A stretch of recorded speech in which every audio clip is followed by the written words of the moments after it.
Yes guys, welcome back to another video. Welcome to the George Benson football channel for a brand new Chelsea news video. It is of course the international break, which means that for a channel like mine that is very heavily focused around match days, it is a little bit, clutching at straws as the case may be when it comes to actually delivering some quality content. So yesterday I came up with a brand new concept called Chelsea and Chill. I know it's not the most original idea for a series in the world, but if you want to go and check out a 45-minute live stream of me talking about all things Chelsea, then I will leave a link in the description. Also, bit of admin to get over and done with before we get into things here. There are still about 40% of people who watch these videos who are not yet subscribed to GBFC. And I've got myself a little personal target by the end of the season. If we can hit 200,000 of you beauties being subscribed, it'll be like an extra caveat for when we win the Champions League and the FA Cup as a reason for me to get absolutely blindly drunk and celebrate. So if you could do that, that'd be wonderful. And if you want to win £1,000 for England playing this week, link to GBFC Selects is in the description. We're going to be doing the 10 questions that you guys have just simply got to answer for free for a chance to win a grand over there as well. So, links to all of that is down below. I've got some news to talk about. Even though I said it's a little bit clutching at straws, the first piece of news is like a little bit of a teaser. It's personal news that can or could or might lead to something very exciting. Now, I don't know if you guys follow me on Instagram, but if you do, you'll know that I've been having some absolutely disastrous times recently trying to obtain my passport. This is my new passport. It's a different colour. It's got my mug in the inside page and it's flipping empty right now. But the fact that I have this passport back means that if Chelsea make it to Istanbul, I can bloody fly there. And whether I can get in the stadium or not because of COVID, I will hopefully be able to do some kind of match vlog for us, which I know you guys who have been here on the channel for a long time, you've missed the match vlogs. I'll be honest, I miss doing the match vlogs too. But if we make it to the Champions League final, you bet your bottom dollar, a phrase I've not used here on GBFC for a while, you can bet all of your last pennies that I will try my utmost to make it to Istanbul if Chelsea do in fact make it. Speaking of making it, we made it to an FA Cup semi-final at the weekend and we drew Manchester City. I spoke about it a little bit over on the live stream yesterday, but you could say that Chelsea's luck of getting favourable draws in this season's FA Cup and Champions League, even though Atletico wasn't favourable, Porto probably is. It is still a very good opportunity for Chelsea to go and not only ruin the quadruple party that Manchester City will be hoping that will be illuminating Manchester this summer, if people are allowed to even leave their bloody houses. So hopefully we can beat them, not just for that reason, but to get to an FA Cup final would be a massive achievement in Thomas Tuchel's first season. The next piece of news that is pretty more news-like than just talking about the FA Cup draw, Fikayo Tomori. AC Milan are looking progressively more confident in signing Tomori this summer. Now, the stumbling block at the moment for Milan is that they want Chelsea to lower their £26 million asking price for Tomori, which is a deal that they've offered to AC Milan as part of the loan move that Tomori has had this season. My thoughts on this are that A, Chelsea will not and cannot lower that price any further. When I look at Tomori's age, when I look at his potential and the immediate quality he already has, 26 million quid for Tomori is an absolute steal.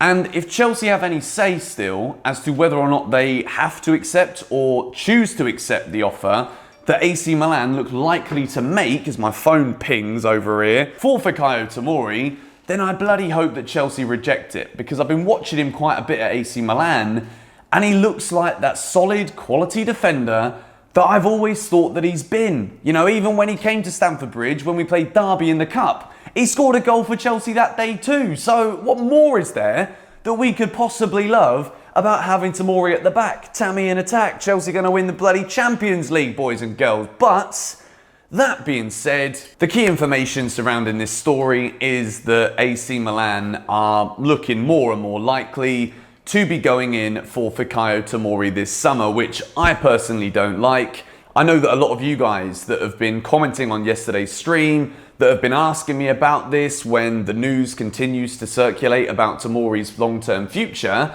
a lot of you guys are very disappointed that Chelsea have even considered selling Tomori in the first place. I hope it doesn't happen.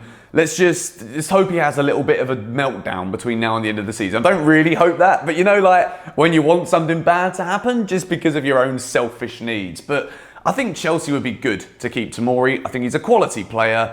And even though we've had centre-back breakthroughs of Rudiger, Christensen again in recent weeks, I definitely feel as though with Tomori's age and potential, there is a long-term future for him still at Chelsea.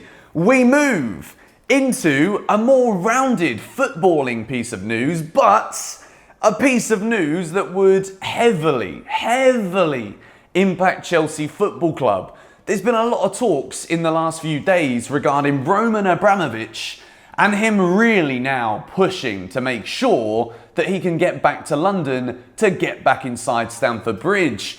On the same token, not only does that show that Abramovich is still incredibly dedicated to Chelsea Football Club, but the news from UEFA, and this is pretty damn big by the way, is that they might be scrapping FFP. For those of you that aren't quite in the know with the abbreviations, financial fair play. It is something that hasn't really affected Chelsea that much over the years because, as you know, we're a club who do incredibly well at selling players for very reasonable fees. And when we buy players, we also very rarely overpay. We obviously spent a lot of money on Kepa, which some could argue is not the best deal that Chelsea have ever done. Spent a lot of money last summer on Havertz, Mendy, Ziyech, Werner and Ben Chilwell, but it didn't negatively impact the overall financial situation that Chelsea Football Club are in.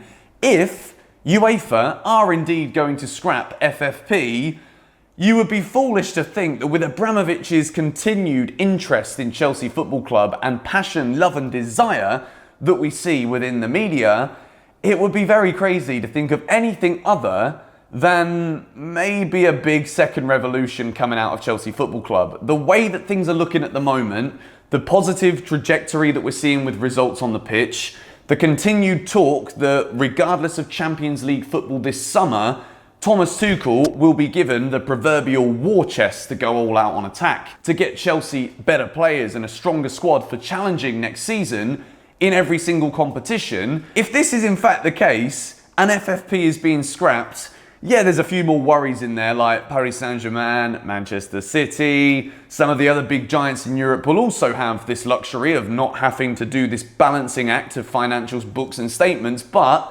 my thoughts on why UEFA might be scrapping this, away from like the official things that are being reported, we always know with the big corporations that there's always a lot of like, not necessarily under the table, but little things such as probably some of these big clubs are like, listen, we got all the flipping dollar in the world. We kind of want to spend it, you know? Paris Saint-Germain are probably looking out there thinking, blimey, why don't we own every single footballer that's possibly kicking a ball on the planet so that we win everything?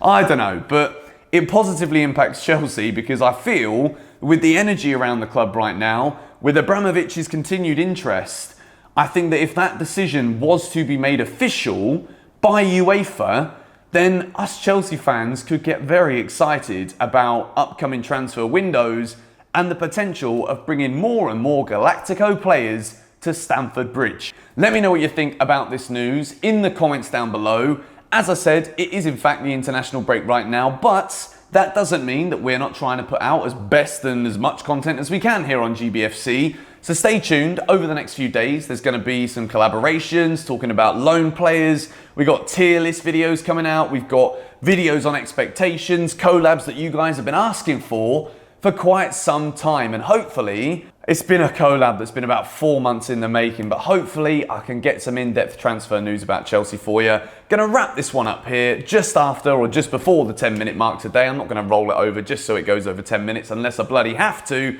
Thank you guys so much for watching. I will catch you in the next video. Come on, you Blues.